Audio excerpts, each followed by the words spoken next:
Should Harry Kane leave Tottenham? And I'll pose the question to you. What do you think? I think Harry Kane should have left Tottenham Hotspurs about 3 odd fucking years ago. I mean, realistically, I don't know how he's been able to stay at that club and continue to win nothing. Look, Spurs have been great at being consistently pretty good.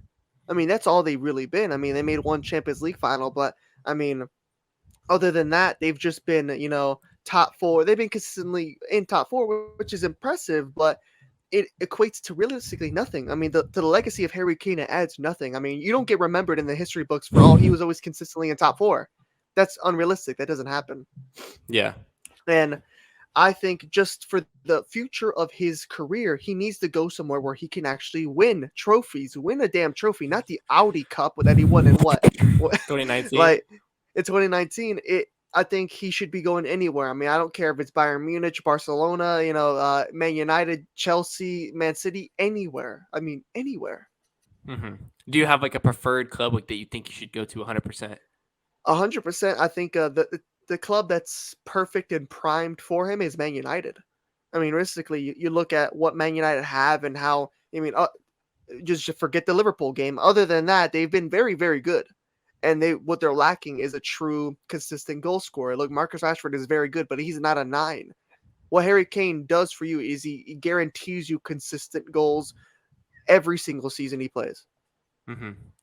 I 100% agree. I think, look, Harry Kane should have left Tottenham ages ago. The fact that he's still at the club, it baffles me at this point. He needs to find his way out of the club. And realistically, this is his last chance to leave the club and really add to his legacy because he's getting up there. He's getting old.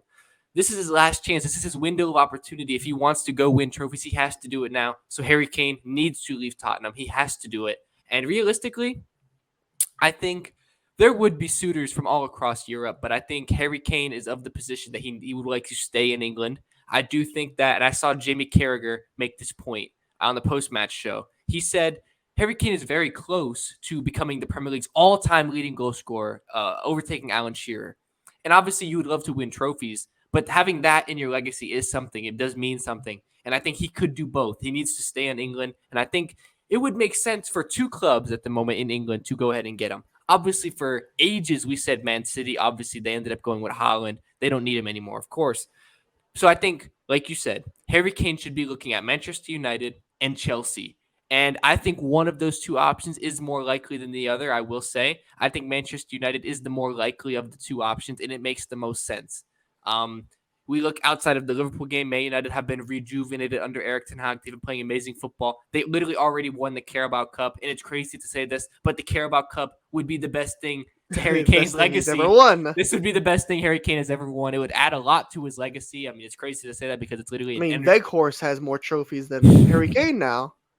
I mean, the energy drink cup would be great for Harry Kane's career at this point because at this point he has nothing. So I'm sure if you told Harry Kane he could win the Carabao Cup, he would be jumping for joy. He'll take it. So, I mean, literally, I think you add Harry Kane to this Manchester United team, they become really, really a really good squad. I think they become contenders for the Premier League because they already are a very good team as it is, and they don't have a true number 9. They don't have a guy that can get you a guaranteed 20 goals a season, and Harry Kane is exactly that. I was thinking about this earlier, and I think it's very similar. We remember RVP when he left Arsenal. I was literally just thinking this. I was just thinking, of another instance that we could draw to of a guy that left because he had to win, and that was Robin van Persie. Van Persie left Arsenal, not because Arsenal were a bad club, not because he hated the club or anything like that, but because he wanted to win the Premier League title. He wanted to win trophies. And he left. He went to Manchester United. He became a club legend. Continued on his legacy. Was the best striker in the Premier League. Won titles, and his legacy was forever defined because of that move. He went from being a great player that never really won anything to becoming an all-time great. Not only in the Premier League ranks, but also in football. He's an all-time great striker. And I think Harry Kane could do something similar. Him going to Manchester United, I'm not going to say it guarantees them winning a Premier League title, but I know for a fact they will win a trophy, and I think they will be a contender for the Premier League, no doubt in my mind, because he literally fits them like a glove at the moment. He gives you a consistent at least 20 goals a season, most of the time 25. It literally makes the most sense, and I mean, sure, it's going to cost you potentially 80, 90 million for a guy that is aging, but I mean, if you're really in a win now mode, then you go get a Harry Kane. I don't care if he's 31 years old or however old he is. And that seems to be something United are fond with. I mean, you see that they made a similar move for Casemiro, for another guy that a lot of people thought that, he's older, can he really hack it anymore? And obviously, it's proving good. And I mean, you're not going to have Casemiro here for a very long time. I mean, you might have 2 or 3 good seasons out of him. You have to maximize all of that. So you get Harry Kane, another guy who arguably has another three solid 20 goal plus seasons in him to pair with that. So I mean, that's already the basis of a great team, as arguably the best team in Europe. I mean, Mm-hmm. when you look at it with maybe a more informed Jadon Sancho, you still have Anthony, you have Marcus Rashford, you have Casemiro, you have Fred, who's somehow found form. I mean, Yeah, and you have Martinez, a guy who's going to be a better great than Real back line. Ferdinand. Yeah. I mean, you have Rafael Varane, you got De Gea, who's still very solid. I mean, he's up there with clean sheets in all of Europe. I mean, this is a very solid team. And to add Mm-hmm. Harry Kane to it, that's the perfect fit. That's like the last thing Eric Ten Hag needs in this whole, system that he's trying to create. Mm-hmm. Look, I agree. I think like it would be perfect. It would fit like a glove. And I think it's one of those things for me. Like, there's only one other option on the table. Realistically, outside of Manchester United, there's only one other club I think that would really be in form in England, and I think that they're Chelsea. And I know it might sound biased coming from a Chelsea fan, of course, but I think Chelsea also makes sense. I think we have a very similar issue to Manchester United in the fact that we need a true number 9, we need a proven goal scorer, and we have an owner, Todd Bowley, who's willing to splash the cash. And I said this in a previous video in our PSG Bayern video. And I said, it's clear that Todd Bowley wants to get a big name. He wants to get a superstar to kind of complete this project in which so far he spent a lot of money, but it's been on young players. I think if you're going to go make a splash, I don't want Neymar. Give me Harry Kane. If you're going to spend $100 million on a guy who's a bit older, a veteran, a guy who maybe only has 3 good seasons left, I'll take Harry Kane over Neymar. And for this reason, Neymar, he's a great player. Don't get me wrong. I mean, he's one of the world's best, one of the best we've ever seen, but his injury history is concerning, and we don't really need a winger, to be honest. I think you give us Harry Kane, and we become, really a really good squad. I mean, a squad that can compete for the Premier League, a squad that can compete for the Champions League if we're in it, of course. I mean, it's one of those things. We need a number 9. Harry Kane is guaranteed to give you 20, 25 goals a season.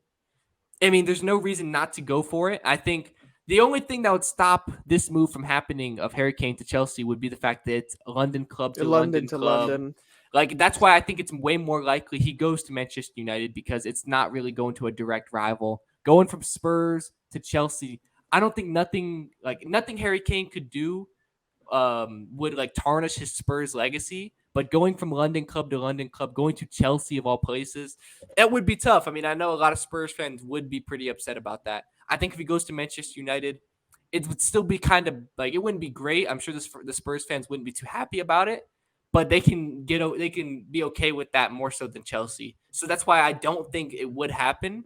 But I think like there's a reason why Chelsea would submit a bid, I think, and then ultimately it would come down to Harry Kane, and I think he would pick United over Chelsea. And I agree with what you said. I think he would prefer probably United, just for the fact that London to London. And I think United are just right now in a better situation. I mean, they have the better manager, and as of right now, they've just been the better team all around. So, I Mm-hmm. mean, it would make the most sense. I think he fits their system more. I think Harry Kane would be the more, that Chelsea cannot possibly get that wrong. I mean, Chelsea have had bad number 9 curses, but there's no way you could ruin Harry Kane, could they? No, There's just no impossible, way. It's impossible, impossible. impossible, It'd be impossible. impossible And because that's he's why I would, that's why I would like, if I'm Chelsea or Manchester United, who both need a striker, I would rather spend 100 million on Harry Kane than spend 100 million on a Vlahovic or Osimhen from Napoli. Not because I think that both of those are bad players, but because I think what you're getting with Harry Kane. It's literally impossible for him to flop. It's a guaranteed 20-25 goals a season in the Premier League. And I mean, for Chelsea at least, we saw Lukaku come in from the Serie A. It was like, there's no way this guy can fail. There's no way. He's Premier League proven already. He's done it in the Premier League. He went to Serie A, banged in a lot of goals, signed up for 100 million. There's no way he can fail at Chelsea, and he failed. So it's like, at this point, there's no way we could make Harry Kane fail. It's like that's like the next step. Like it's literally impossible. But obviously, we just wanted to thank y'all for checking out this video. Hit the subscribe button. We're over 1,000 subscribers now, so help us get to the next milestone. Comment down below what you think, should Harry Kane leave Tottenham. We'll be interested to know what you think about this, because I mean we're both in agreement here. Maybe for the first time ever, we actually both agree on something, that Harry Kane should leave Tottenham. So let us know in the comments down below. What do you think? And I think we can go ahead and wrap this one up. So I'm Zach. I'm G. And we'll see y'all next time for another video. Peace.